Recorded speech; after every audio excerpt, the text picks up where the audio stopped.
추석 연휴 기간이었어요. 긴 기간 동안에 어떻게 지내셨는지 모르겠는데요. 또 오늘 이렇게 만나서 반갑고, 추석 연휴가 끝나니까 또 연휴가 내일까지 지속되었고 이동들도 있을 수 있는데요.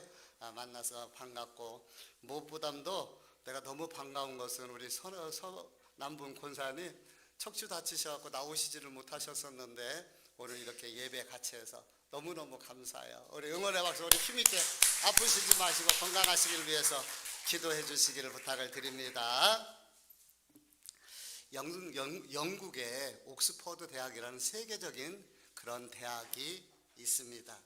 19세기 이 대학에서 일어났던 사건이 하나 있는데, 종교학 시험 시간에 이런 문제가 나왔어요. 물을 포도주로 바꾼 예수의 기적에 대하여 논하라. 학생들이 열심히 문제를 이제 답을 쓰기 시작하죠. 근데 학생 하나가 시험에 관심이 없다는 듯이 딴청을 하면서 창밖만 내다보고 있는 거예요. 감독을 하던 교수가 화가 났습니다.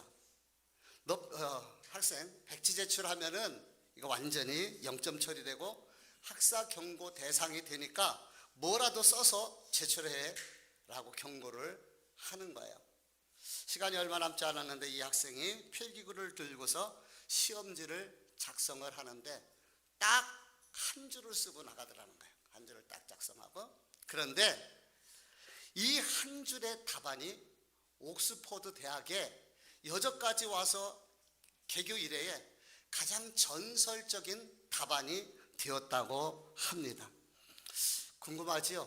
어떤 그 답이 제출됐길래 교수들의 마음을 움직이고 감동시켰던 그러한 시험 답변이었을까요? 이런 답변이었다고 합니다. 물이 그 주인을 만나니 얼굴을 붉히더라. 너무 멋있지 않아요? 감동이 없어요?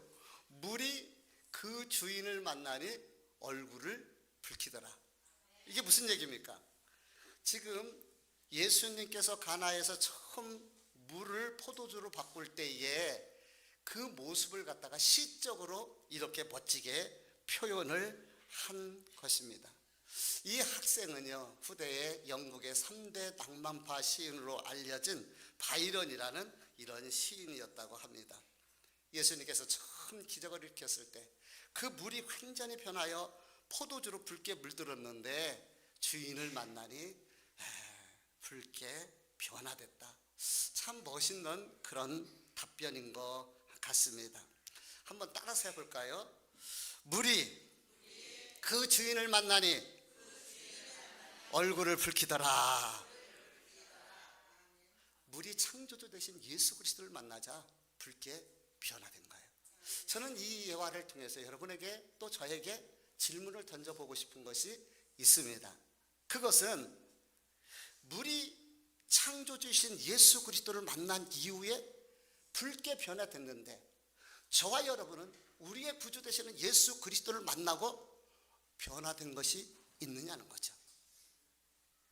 가치관이 바뀌고 우리의 인생의 방향과 목표가 바뀌고 우리의 삶이 바뀌어지는 그런 변화가 있는가요? 오늘 기억해 보면서 저와 여러분의 삶이 변화되고 바뀌어지는 삶이 되기를 원합니다. 보통요, 짝퉁이 더 화려합니다. 근데 겉만 번지르한 신앙인이 아니라 그 내면에 예수 그리스도를 닮아가고 예수 그리스도를 향하여 변화되는 이런 명품 성도들이 되면 어떨까요? 노집사님, 이거 좀 스피커 좀 조금만 울리는 것 같아요. 물이 예수님을 만나 포도주로 붉게 바뀌어진 것처럼 바울은 다메섹 도상에서 예수 그리스도를 만난 이후 그 삶을 붉게 물들인 변화된 삶을 살게 됐습니다. 가치관이 바뀌었죠? 삶의 방향이 바뀌었죠? 야망을 위해서 살던 그가 주를 위해서, 복음을 위해서 사는 사람으로 바뀌어지게 됩니다. 우리 사도행전 20장 24절 말씀을 우리 같이 읽어볼게요. 스크린을 보고 시작.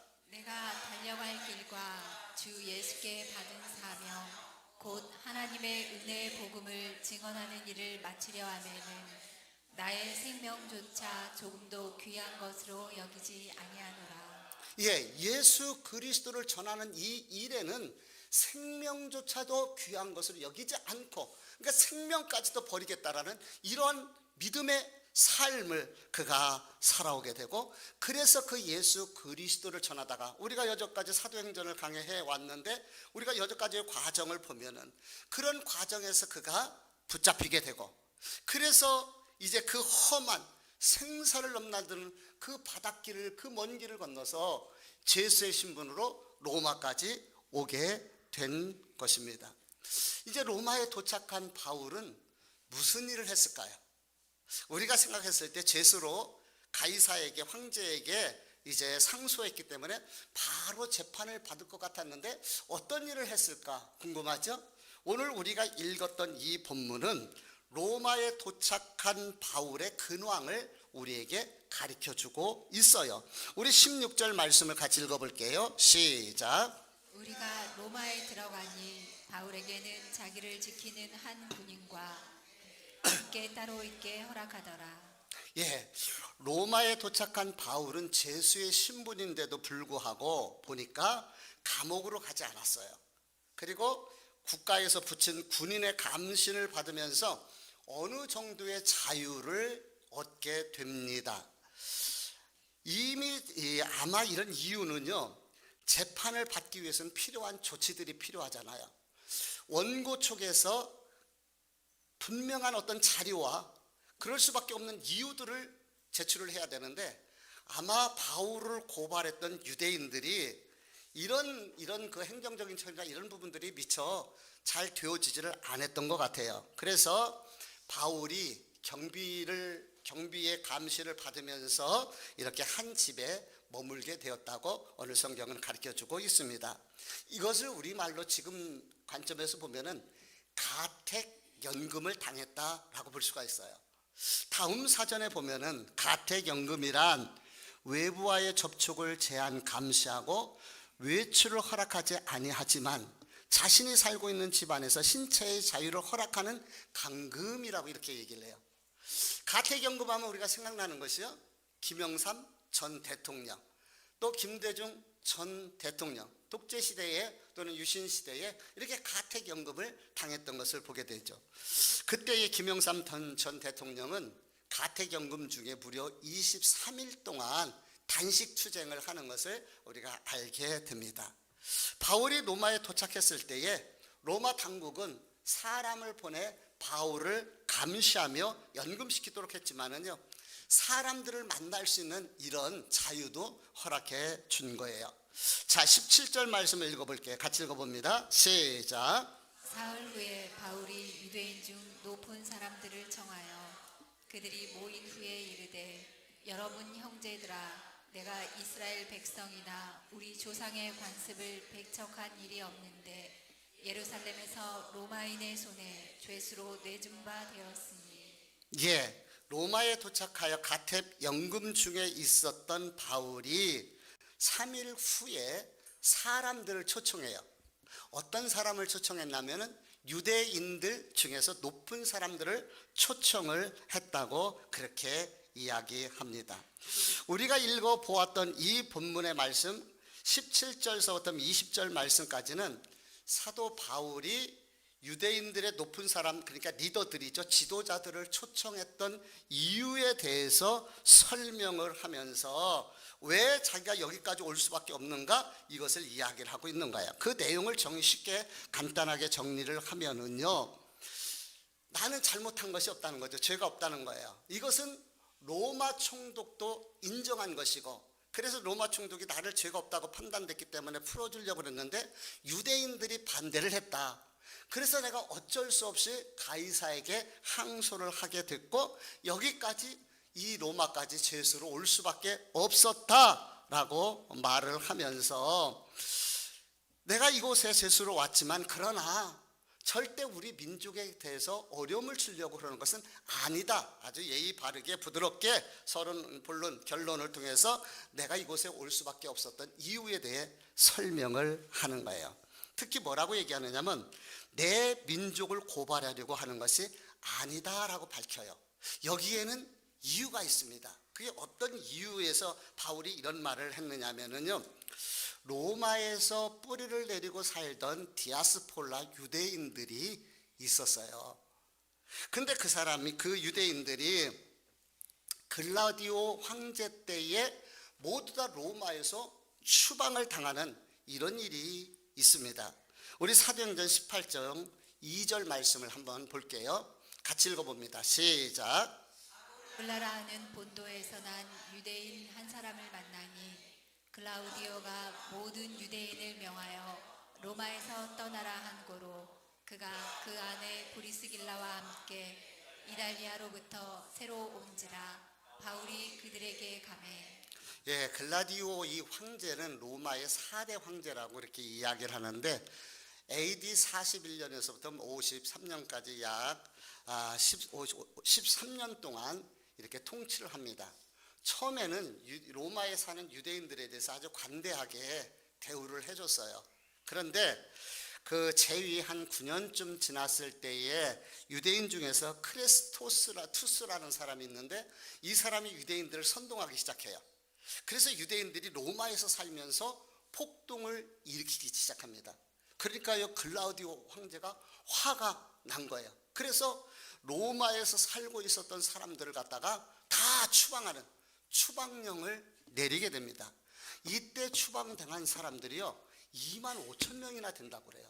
그러니까 이 로마에서 엄청나게 많은 유대인들이 그 유대인촌을 형성하고 그 유대인들의 집단 어떤 도시화시켜서 그곳에서 생활하고 있었던 것을 알 수가 있게 됩니다. 이렇게 로마에서 살고 있었어요. 이때에 아주 유명한 바울의 동역자 있죠. 동역자면 브리스길라와 아굴라를 떠올리게 되는데 이 브리스길라와 아굴라라는 이 부부거든요. 이 부부도 로마에 살고 있다가 추방당할 때 같이 추방당했어요. 그래서 고린도 지역에 도착을 했고 그곳에서 전도하고 있던 사도 바울을 만나게 되면서 정말 훌륭한 그런 복음의 동역자들이 되게 된 것입니다. 바울이 이제 로마에서 예루살렘에서 로마까지 왔을 때 그때가 학자들은 약 61년 정도 AD 61년 정도 됐다고 이렇게 이야기를 해요. 그러면 10년이 지나면 강산이 변한다고 추방을 당한 지 한 12년쯤 시간이 지나가니까 다시 슬슬 유대인들이 로마로 모이게 되고 로마에서 또 그들이 정착을 하면서 생활을 하게 되는 것입니다. 근데 이 유대인들은 이미 추방당한 경험이 있기 때문에 그것에 대한 트라우마가 있을 수밖에 없는 거예요. 근데 바울이라는 유대인이 이 재판을 받기 위해서 로마까지 왔단 말이에요. 그럼 그 로마에서 재판하는 과정 속에서 잘못하면은 유대인들에 대한 문제가 제기가 될 수가 있고 이로 인하여서 만약에 문제가 제기되면은 유대인들이요 다 영향을 받을 수가 있어요. 그러니까 사도 바울이 그것을 미리 염두에 주고 내 민족을 고발하려고 그런 것이 아니다. 나 그런 것 때문에 온 거 아니다. 라고 이렇게 이야기를 하는 거예요. 그래서 바울이 첫 번째 온 이유는 내가 죄가 없는데 이것들은 로마 총독도 인정하는 것인데 유대인들이 허락하지 않았기 때문에 내가 어쩔 수 없이 상수해서 이 로마에 오게 됐다. 이해가 되셔요? 이게 첫 번째 목적인 거예요. 그리고 이제 두 번째 이유가 있어요. 근데 사실 이것 때문에 바울이 그 유대인의 높은 사람들, 그 지도자들, 리더들을 초청했는데 20절 말씀을 읽어볼게요. 같이 읽어봅니다. 시작. 이러므로 너희를 보고 함께 이야기하려고 청하였으니 이스라엘의 소망으로 말미암아 내가 이 쇠사슬에 매인 바 되었노라. 예, 무엇 때문에 쇠사슬에 매였다고 그랬어요? 이스라엘의 소망. 이스라엘의 소망으로 말미암아 내가 쇠사슬에 매인 바 되었다고 얘기를 해요. 이스라엘의 소망이 무엇일까요? 이스라엘의 소망이. 이스라엘의 소망에 대해서는 바울이 계속해서 얘기했는데 처음 붙잡혔을 때 공회원들 앞에서도 이스라엘의 소망에 대해서, 이 소망에 대해서 이야기를 했고, 또 벨릭스 총독 앞에서도, 그리고 베스도 총독과 아그리파 왕 앞에서도 이스라엘의 이 소망에 대해서 이야기를 한 거예요.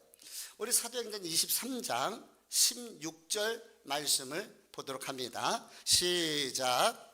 바울이 그 중 일부는 사두개인이요 다른 일부는 바리새인인 줄 알고 공회에서 외쳐 이르되 여러분 형제들아 나는 바리새인이요 또 바리새인의 아들이라 죽은 자의 소망 곧 부활로 말미암아 내가 신문을 받노라. 아멘.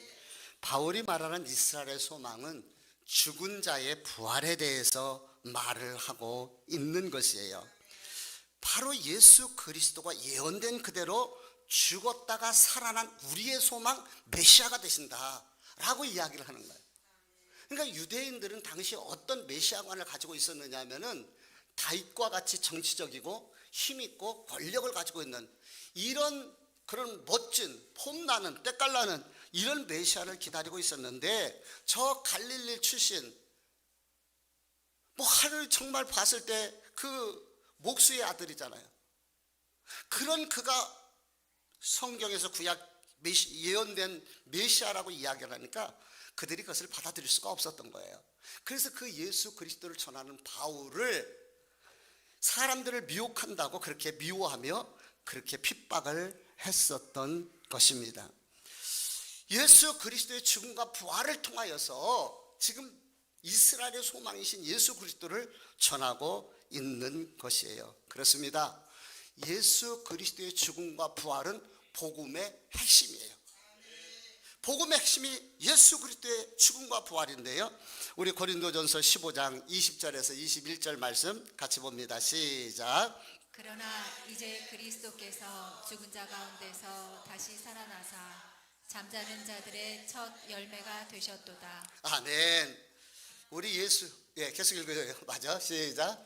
사망이 한 사람으로 말미암았으니 죽은 자의 부활도 한 사람으로 말미암는도다. 아멘. 우리 예수님께서 죽음을 물리치시고 잠자는 자의 첫 열매가 되셨다고 이렇게 말씀하셔요.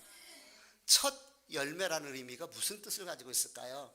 우리가 나무에서 예를 들어서 과실이 맺히는데 한 과일이 익어가고 밭에서 심었던 곡식이 익어가면 나머지도 다 익어가는 것처럼 예수 그리스도 안에 잠든 자들은 그리스도 예수와 함께 부활의 영광에 참여하게 된다라는 것을 이야기하고 있어요. 그래서 에베소서 5장 14절은 이렇게 이야기하고 있습니다. 에베소서 5장 14절 시작. 그러므로 이르시기를 잠자는 자여 깨어서 죽은 자들 가운데서 일어나라. 그리스도께서 너에게 비추이시리라. 아멘. 성경은 죽었다고 하지 않고 뭐라고 얘기를 하고 있어요? 잠자는 자. 죽은 자는 소망이 없어요. 끝난 거예요. 근데 잠자는 자는 다시 깨어 일어날 소망이 있는 것입니다. 결국 우리 예수님께서 잠자는 자의 첫 열매가 되셨기 때문에 예수 그리스도 안에 있는 자들은 사망의 권세를 이기고 우리 주님과 함께 부활하는 영광의 소망이 있게 되는 거예요. 바로 이스라엘의 소망은 그들이 기다렸던 그 메시아, 죽음을 이겨내시고 부활하신 예수 그리스도가 우리의 소망이시다. 사도 바울은 이 이야기를 그들에게 얘기하는 거예요. 그러니까 지금 내가 여기까지 오게 된 과정을 설명하면서 누구를 얘기하고 있어요? 예수 그리스도를 전도하는 거예요. 이 모습은요, 바울이 벨릭스 총독 앞에서도 베스도 총독 앞에서도 또 아그리파 왕 앞에서도 그런 방법으로 자기를 변호하면서 계속해서 했던 것이 누굽니까? 예수 그리스도의 부활에 대해서 이야기를 하고 있었던 것이에요. 근데 우리가 여기서 생각해 봐야 할 부분이 있습니다. 바울이 로마에 온 지 며칠 만에 유대의 지도자들을 초청했다 그랬어요? 3일 만에, 사흘 만에 그들을 초청을 했어요. 사실 일반적으로 생각할 때 사도 바울의 이런 행동은요, 좀 납득하기 어려운 그런 납득이 잘 가지 않는 행동인 거예요. 바울이 로마의 죄수의 몸으로 오게 된 이유가 무엇입니까? 유대인들 때문인 거예요. 유대인들이 고발했기 때문에, 그 유대인들 때문에 오게 된 거예요. 바울이 어디를 가든지 유대인들이 쫓아다니면서 핍박을 했고 어려움을 주고 고난을 그에게 주었습니다. 암살자를 보내서요 죽이려고 작정을 하기도 하고요, 죽이려고 했던 혈안이 되어져 있었는데요, 고린도후서 11장에 보면은 이런 유대인의 그런 모습들이 나오게 되는데, 고린도후서 11장 우리 24절에서 25절 말씀을 같이 읽어볼까요? 시작.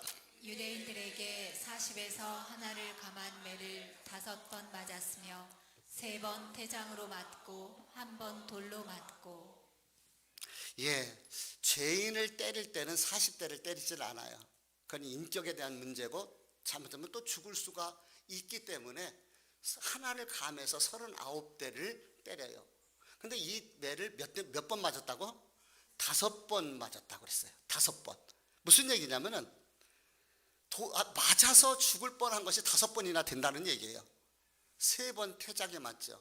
또 돌에 맞아갖고 완전히 청기에 보면 죽었어요. 근데 하나님께서 다시 부활 살리신 거죠. 그래갖고 시구문에다 갖다 버리려고 끌고 갖다 버렸던 바울이 다시 살아나는 과정을 우리가 볼 수가 있어요.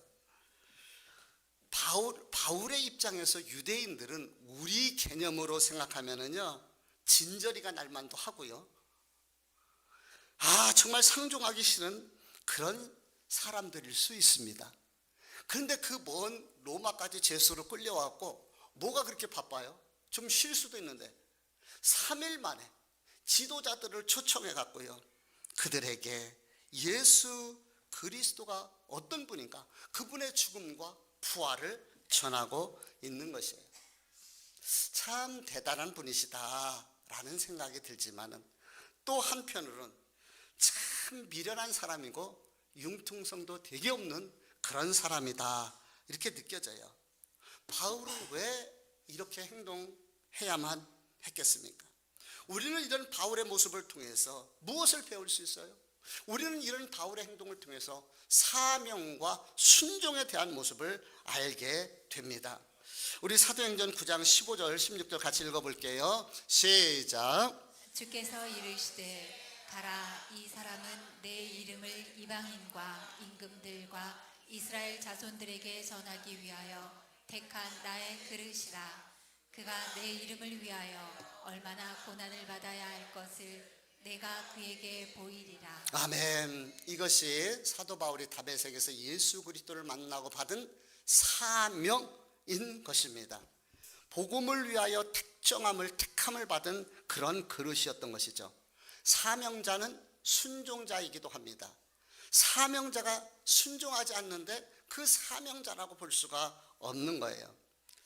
이번 주일날 제자 훈련이 이제 양육자반이 마지막 이렇게 나눔의 그런 교육이 있는데요, 우리가 이 커리큘럼을 이렇게 쭉 보면은요, 먼저 예수 그리스도를 통한 구원과 하나님이 어떤 분인가를 알게 되고 8가지 항목에 대해서 같이 공부를 하게 되는데, 그 첫 번째가 말씀, 기도, 교제, 전도, 성령 충만, 그 다음에 시험이 오고 그 가운데서 순종하고, 그리고 사역, 이 8가지를 함께 나누게 되는데, 7번째가 순종에 관한 거예요. 순종.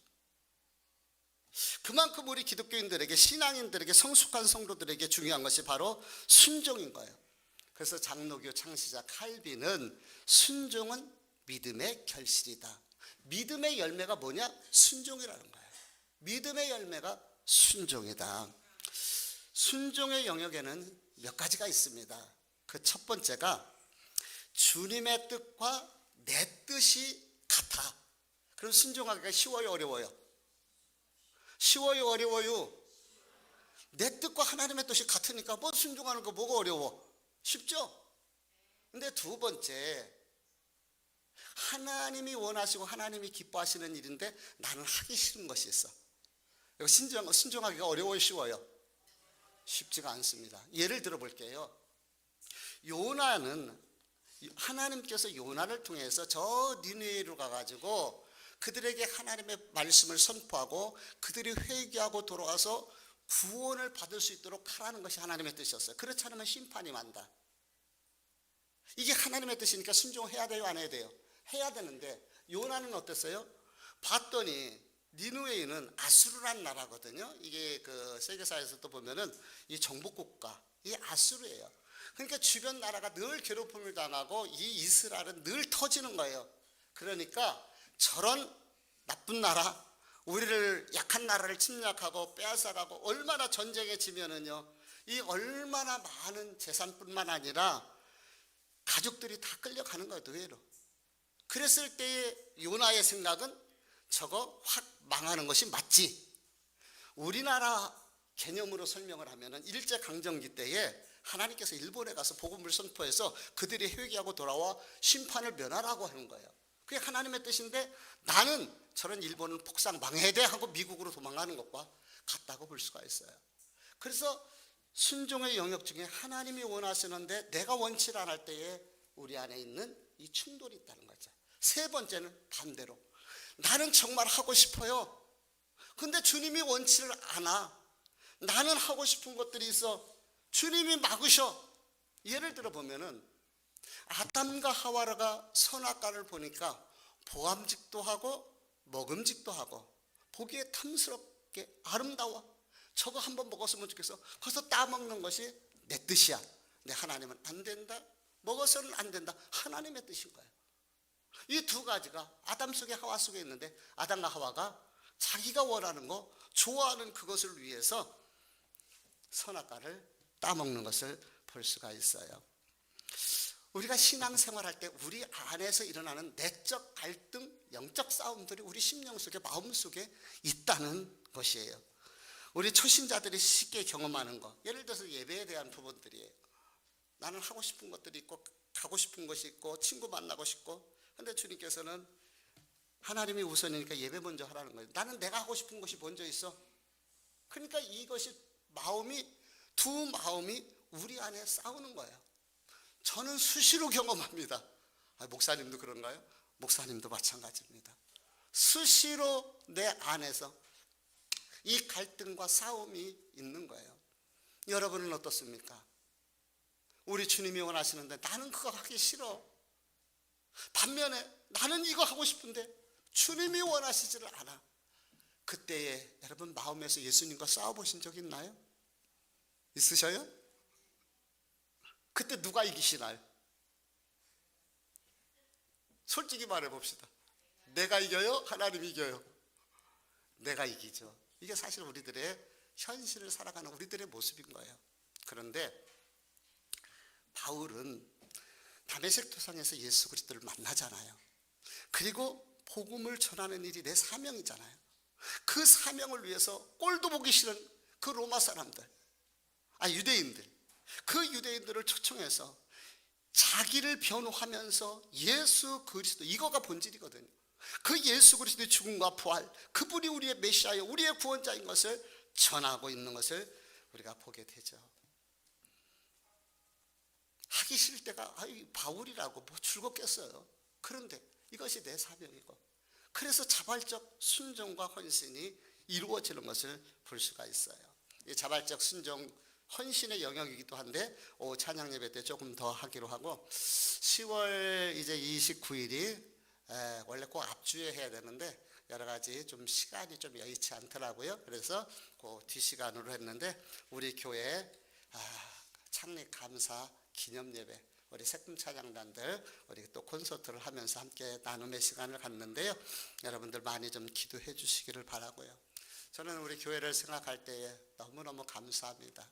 왜냐하면은 이렇게 자발적으로 헌신하고 순종해 주는 성도들, 그분의 수고를 통해서 오늘까지 교회가 이곳까지 오게 된 거예요. 그래서 너무너무 감사해요. 바라고 원하는 것은 우리의 신앙이 보다 성숙해서 내적인 갈등과 영적 싸움이 있을 때 내가 이기는 것이 아니라 내 안에서 주님이 존귀 되시고 내가 기꺼이 순종할 수 있는 이런 성도들이 되시기를 주님 이름으로 축복합니다.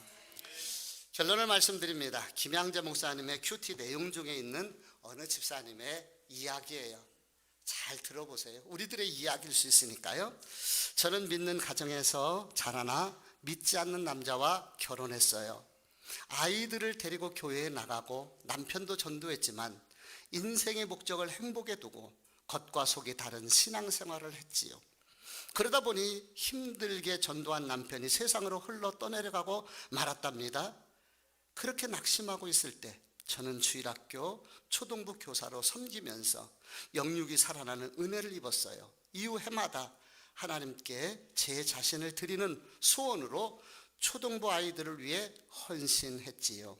그러던 중 저는 친정어머니를 간병하다가 일상생활이 어려울 만큼 어깨와 무릎이 아프게 되었어요.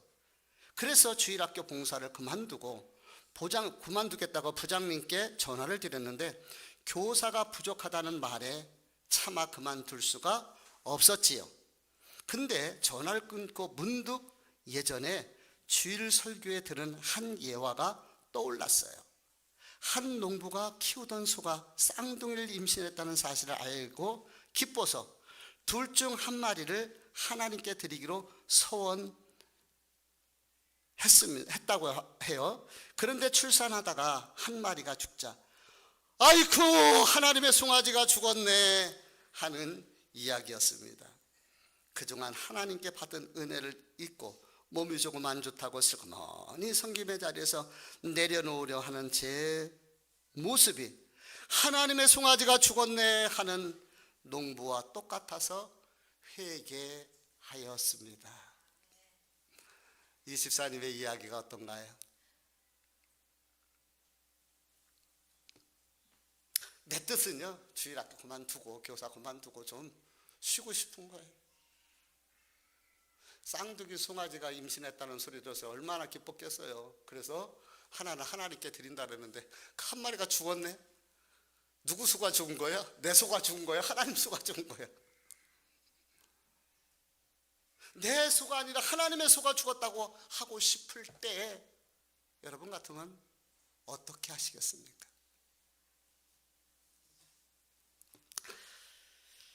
고린도전서 9장 16절 말씀에 보니까 내가 복음을 전할지라도 자랑할 것이 없으면 내가 부득불할 일이라. 만일 복음을 전하지 않으면 내가 화가 있을 것이라고 바울은 고백합니다. 자신을 40대나 하나 가면한 배를 5번이나 때렸던 그 유대인들, 태장으로 3번씩이나 얻어맞았습니다. 게다가 돌에 던져서 죽고 암살자를 매복시켜서 죽이려고 했었던 그 사람들, 우리말로 생각한다면 진저리가 나고 이가 갈리고 상종하기 싫은 그런 사람들입니다.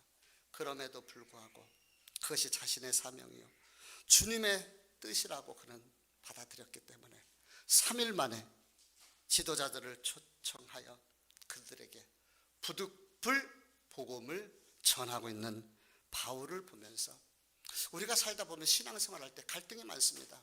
전도하기 싫을 때, 기도해야 되는데 기도하기 싫을 때, 하나님께서 나에게 요구하는 것들이 있을 때에, 복음을 위해서 하나님께서 원하시는 뜻들이 내 안에서 하나님께서 감동 주실 때, 생각지도 않았는데 송아지가 한 마리가 죽었어요. 그래서 하나님의 송아지가 죽었다고 외치고 싶을 그때에, 하나님의 뜻과 내 뜻이 충돌될 그때에 그래도 순종할 수 있는 성도들이 성숙해가는 과정의 성도들인 거예요. 그럼에도 불구하고 오늘 우리가 그런 찬송 불렀잖아요. 그리 아니하실지라도 감사해요. 그리 아니하실지라도 사랑해요. 그리 아니하실지라도 우리가 눈물로 기도해요.